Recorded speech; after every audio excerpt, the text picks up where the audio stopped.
Hey folks, Scully Nomad here, hope you are well. So, brake change. Let's take a look at what we need. So, I'm going to put a link for my preferred toolkit, which is at the boat. But something like this is perfect. So as long as you got up to a 22mm and you have a Torx 30, that's for the wheel, you should be alright. Now, you do need a couple of specialist tools. So to do it correctly, a torque wrench, and it's easier if you just get the correct materials. So that was about £10, that was about 50. It was a good one. A breaker bar. So the one that I've got in the link in the description is going to include basically the tools that I've used and the toolbox that I want to change to, which is the Tang toolbox. To help you with the order process, I've got 17-inch wheels, so I need 16-inch brakes. When it comes to ordering the brakes, everything comes as pairs with the exception of the front disc, so you need to order 2 discs. Okay, let me show you the disc and pads. So when you're ordering, the front disc themselves, the rotors if you're American, they are sold separately, so you need 2 of them. Your front pads, however, they come in one box and there's enough to do both wheels. And with the rear, the rotors or disc are together, so there's 2 of them in there. And it's the same with the pads themselves. So they didn't have any in stock Brembo ones, but I went with Delphi. They work just as good. You do get the little set screws as well, which are going to go in there to hold it, and it's the same with the Brembo ones. So I just wanted to show you what you got, because some of the pictures you had all the guide pins and everything else. These ones you don't. Now, all the video is time-stamped, but I'm just going to show those who don't know how to take tyres off or jack up a car how to do it. So in the boot of the car, underneath the carpet, you've got your kit here. So you just unscrew the middle bit and you take out the jack. So once you've taken out the scissor jack, you also need to get the tyre iron, which is in a little bag. And then there's a small little wind-up tool, which is this thing here. Before taking off the tyres, what we need to do is take off the trims. We also need to have the handbrake on and also to brake the bolts first. Okay, now that I've pulled the actual plastic bit off, I'm just going to remove these little plastic caps. They simply just pull off. So where your spare wheel is, you'll have this. This is to remove the wheels, and it will extend out, which will give you more leverage and make it easier for you to undo. So what you're going to do is pull it on, and then you're going to spin it left. So all your bolts are going to spin left when you're looking at them. A far better tool to use is a breaker bar. It's a long piece of metal and you put a 22mm socket on, in my case. It gives you the extra leverage to help break bolts easily. It also helps stop rounding off the bolts. Now, before I go and jack up the car, I need to chalk off the wheels like I've done here. And I'm going to break all the bolts on the tyres on all 4, because I'm changing the front and back brakes today. If you're trying to break the bolts while the car is up in the air, the tyre is going to spin, so you need to do it while it's on the floor with the handbrake on.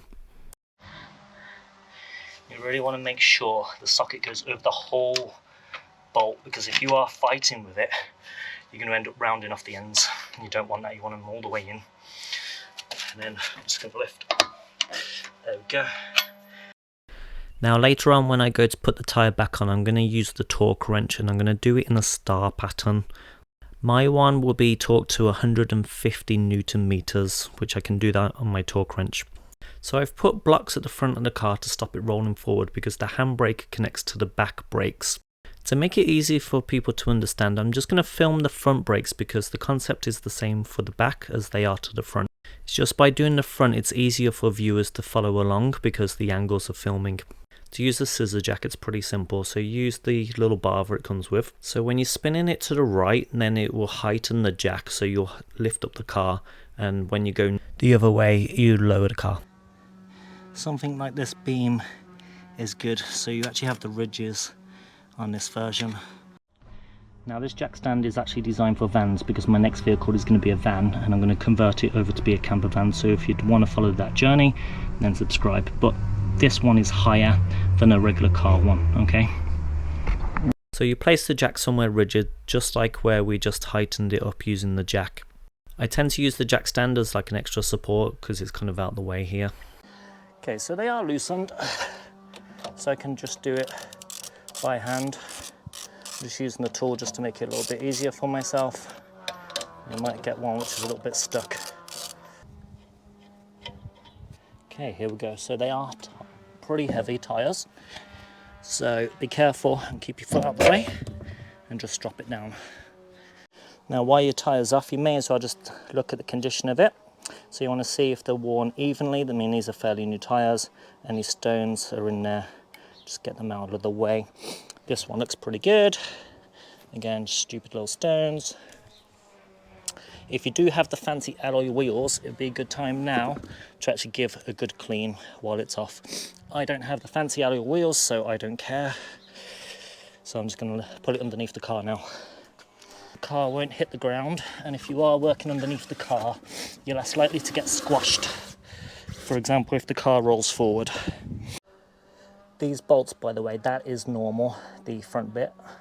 So you've got the thread all the way up until the end. There's not a big difference between the front and the back brakes with the assembly part, so what I'm going to do is I'm going to switch up to the front brake. So this is the front left one.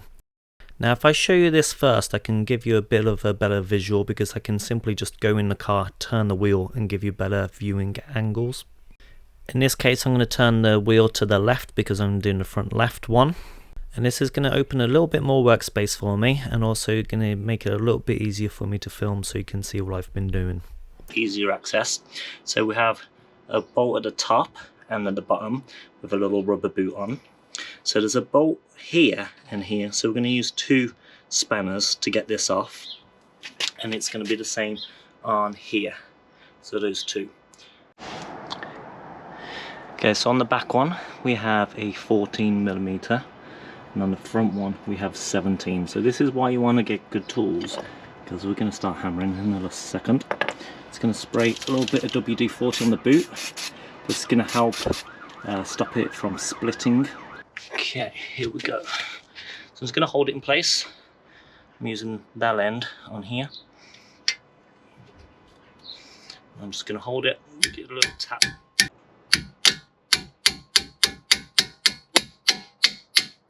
There we go.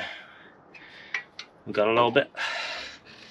Just keeping a firm grip on here because I don't want it shaking too much. There we go. You can see the other ones come off now. So what we're going to do, just undo it a little bit more so we can do by hand. I'm going to do exactly the same on the bottom one. So the WD-40, try and find somewhere to put the spanner. So what we're going to do is remove the entire bottom bolt. Now the 4 caliper bolts do have Loctite on them, which is why they're a little bit stiff to get out. As you can see, I'm using a hammer to kind of help break it open. Now I'm only giving them gentle taps, I'm not trying to smash them or anything, just tap tap tap. Now I'm going to lift up the caliper housing itself and we're going to retighten the bolt. So I took mine out just so I could show you where exactly it is. So we're just going to tighten it back up so the caliper housing doesn't drop down, and we're going to secure it with bungee cords at the top. The next job that we're going to be doing is rewinding the caliper piston itself, which is the steel ring that you see at the top. Now I've just put it back on for the top because we're going to rewind this now.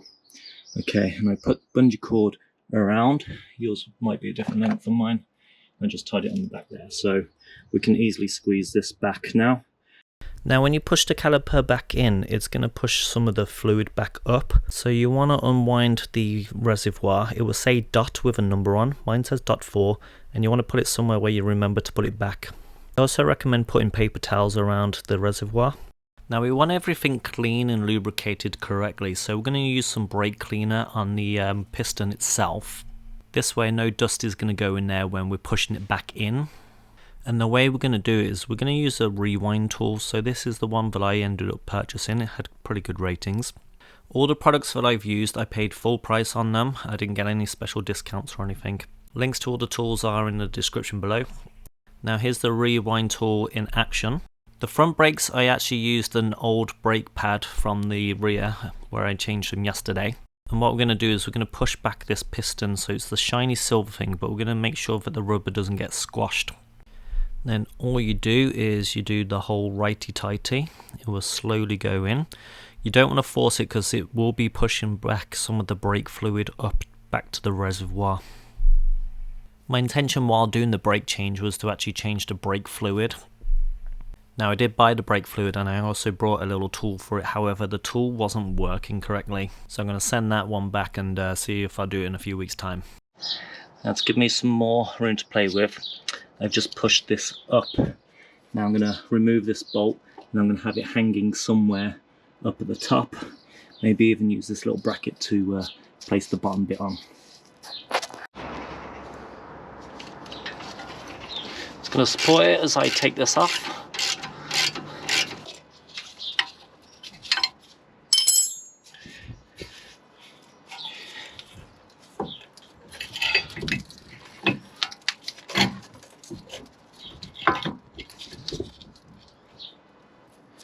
There you go, a little bit of extra support so it's not going to fall down. So it's resting on here, the main weight, but I've got 2 bungee cords now around the suspension. And then it's time to take these 2 off. So one here and one here. I'm going to be using a breaker bar with the 21mm. So it's just here.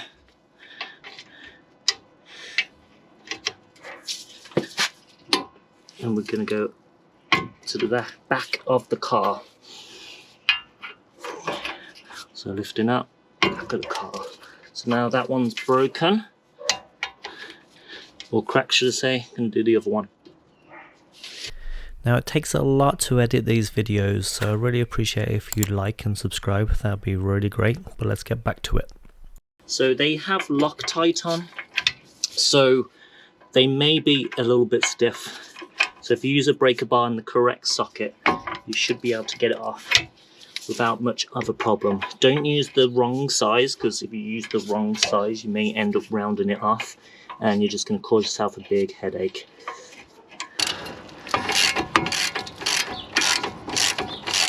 With these bolts removed, we can actually slide this out this way.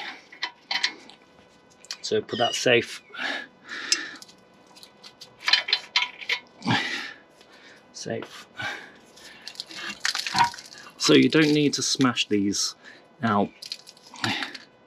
Okay, just pull the whole thing out because it's just easier to do it this way. Now, my Delphi brakes that I brought actually had to use the same shims as last time, so I don't want to warp them just in case that's going to be the case this time. But you can see the brake indicator. What I mean is like this. So I've seen a whole bunch of videos of people just trying to pry out the brake pads like this. You don't need to do it like this. You can just slide the whole thing out. And if you do need to reuse the shims, which are those little metal clips on the top and the bottom, then you could damage them by doing it this way around. I mean, everyone has their different methods. This is just the way that I've done it. Okay, so this is how it is inside of the vehicle. So these big bolts at the bottom, those were 21mm. Okay, so there's 2 of them that holds it in place. The carrier ones were 14mm on the front, and what we did is we used the 14mm on this side, and then we had a 17mm holding that side. So they're the ones that you need on this one. Now it went this way into the car, so it slides in like this. So by releasing these, you can just pull the whole thing out. Now you see here, that is the brake wear indicator. So when you run your low on brakes, you'll hear like a high-pitched squealing, which is to let you know when it is to change the pads. And that goes towards the center of the vehicle. So when I do the other side, that's going to be facing the center of the vehicle. So it's the inside of the car, okay? The ones without the brake wear indicators do the out. Now you should be able to just push these out. There we go. Because they slide like this. There's the one pad. And then here's the other one.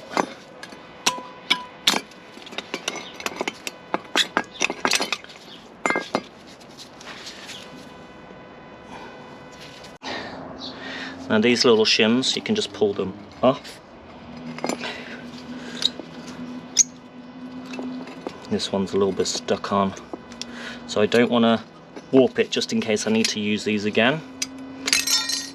My Brembo pads did come with them, however when I did the rear wheels yesterday, these were a different size. So you can mix and match the pads. There we go, popped out. So I've not damaged them, they're the same. And when we go to lubricate them later, that's where we're going to lubricate. These will just pull out, and they'll have grease on them,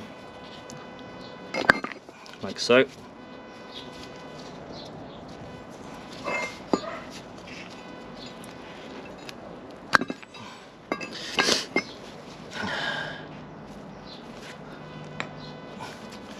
But yeah, we're going to clean these up with a wire brush on the inside. Okay, before we do the brake clean itself, we're just going to put one of these bolts on. So we've got the retention screw in here, which is a T30, which looks like that. And when we look at it, again, we're going to do lefty-loosey. This one came out pretty easy. If it doesn't come out easy, then give it a spray with WD-40 and then a light tap just around. So you want to hit this, and that will help with the to get it out. Now my Delphi pads that I had on the back, I actually had to use the same screw, so I don't want to round it off or anything. And the reason we have this on is so the brake disc doesn't drop off by accident.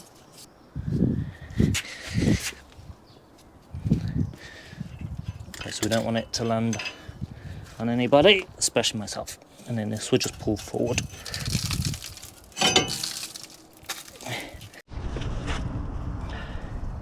And for the actual brake clean itself, so we want to have this all flush and smooth as possible. Now if they used good anti-seize, then it should come off pretty easy. I'm going to be using the LiquiMoly brake cleaner and a wire brush. So this one isn't too stiff. It's the golden one, so it's like a medium stiffness. Now you want to wear like glasses or something, because this does come out pretty quick and you don't want to spray it. If you got a mask, great.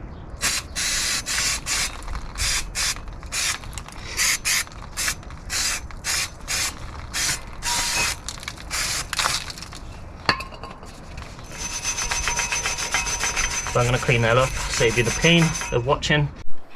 And just so you don't ruin your drive, I've cleaned that one down now, cardboard underneath, and we're just going to clean the screws up as well. You can see it's used a yellow thread locker before. We're using the medium one, which is a blue one. But yeah, I'm going to tidy this up. I'm going to clean where the shims are going to go. You want to give it a really good clean, so almost like showroom condition if you can. To be fair, they're only about £20 for my vehicle, but I mean at the moment I am trying to save up for a van. So okay, you want to guide pin out the sleeve, clean the boot as well, and then you're going to put that rubber bit in the chamber here, so like so. There we go, it's in. And then you're going to have your clean bolt. I just dropped it, so I'm going to re-grease it, clean it up.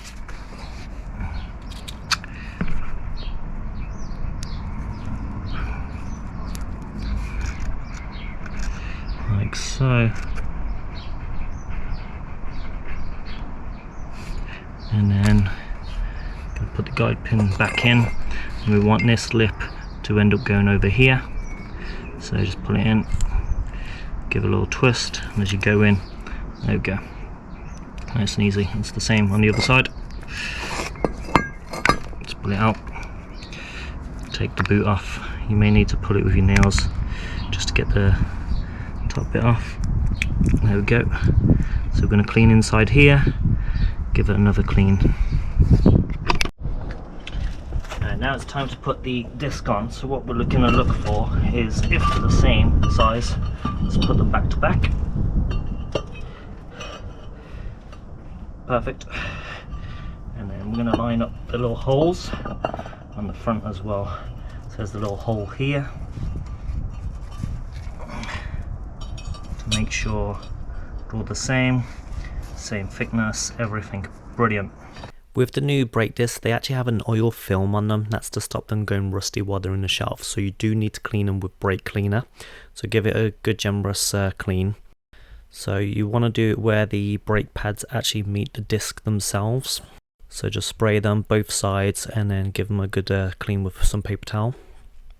You don't want to get any grease or any type of lubrication on the discs themselves. I'm going to be using the LiquiMoly paste on here.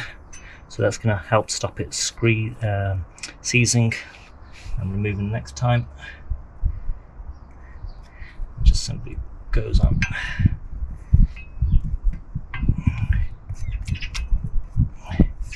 You only need a little bit. You can use the copper grease, the anti-seize. I just use this one because it's got the little brush with it. Link for this one is in Amazon, description below. Just going to put it on here. So basically any metal to metal surfaces to help you stop squealing as you're going along. You don't need a thick layer or anything. We just need to line up the little hole with the odd one. I'm going to leave one of these in for just now, just so it doesn't fall off. T30.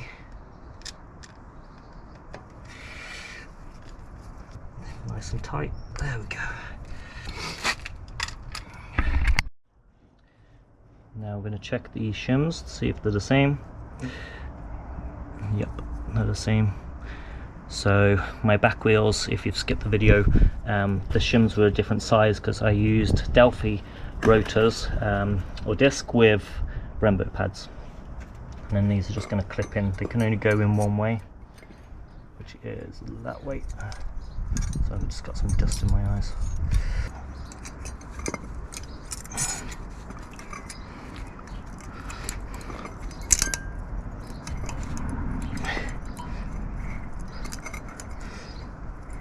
Now we put the brake caliper back on. And now I'm going to put medium strength thread locker on. That will stop the vibrations and for them to slowly unwind over time. It's the reason why the bolts are stiff to get out in the first place. And then what we're going to do from there is we're going to just tighten them with a ratchet until we can't tighten them anymore. Both the bottom and the top one. And then we're going to switch over to a torque wrench. I'll throw up the torque wrench settings for the Insignia here. I'm going to torque the bolts. So it works just the same as a ratchet and you're just listening for a click. There we go, there's one. I'm just doing the top one now. Okay, I needed the extension arm for this one. There we go. Easy. Getting the pads to get into the shims was actually quite tricky, so if you have any tips, please leave them in the comments below.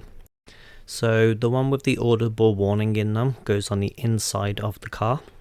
And for now I've just lubricated the top and the bottom where they would go into the shims.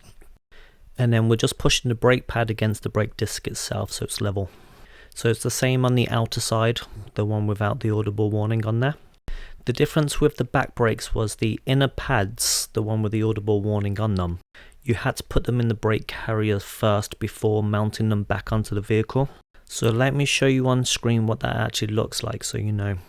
So you can see the top and bottom bolts that are sticking out. You can see where their kind of housing covers the shims. So I couldn't get the pads onto the actual carrier itself, so I had to take the whole bracket off in order to get the back brakes back on. Jumping back to the front pads, so just like all the pads that I've done on the front and the back, I put the LiquiMoly paste on there. And this apparently stops the brakes from squealing.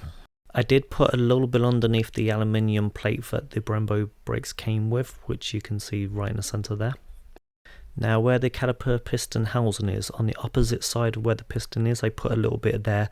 That's where the brakes also meet the pads where they contact the metal.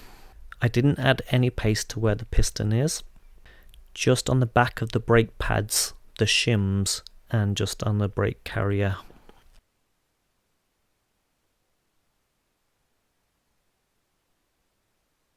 So let's put this back on. I have rewound it back. if you skipped. And I'm going to put the bolts back on, and I'm going to use a little bit of medium thread locker again on there.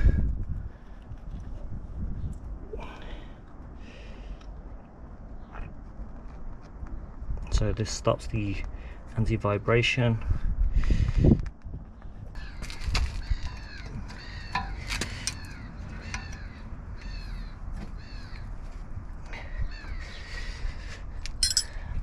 Bungee cords away.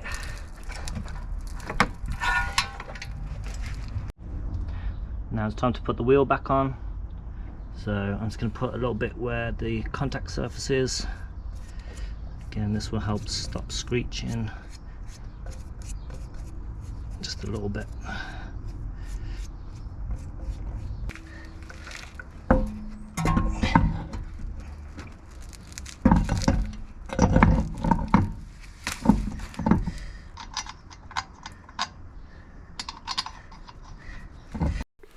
Now we're just going to put the wheel bolts back on, so we're going to tighten them by hand and then do them by the ratchet. And then we'll lower the car, and then we'll finish off with using the torque wrench. With the reservoir as well, don't forget to put the cap back on and make sure you clean any surfaces around or top it up if you need to. When the car's back on the ground, make sure the handbrake's on, it's not rolling anywhere. And then you'll want the appropriate torque settings for your car. On my Insignia, it's 150 Newton meters. And you do it in a star pattern. Then give the brakes a good pump, and then they should build resistance. Now take it easy when you're driving around with your new brakes. Places like Halfords and Quick Fit offer free brake checking service, so you can always double check with those guys. Now I've got a few other videos that I've done documenting the way that I've done things, because I'm not a mechanic or anything. The last one that I did was about my throttle body and EGR valve cleaning, so I just kind of documented that, and it worked out pretty good. Now I recently hit 100,000 views, so thanks for watching, thanks for being fans. Remember to like, comment and subscribe. Thank you very much.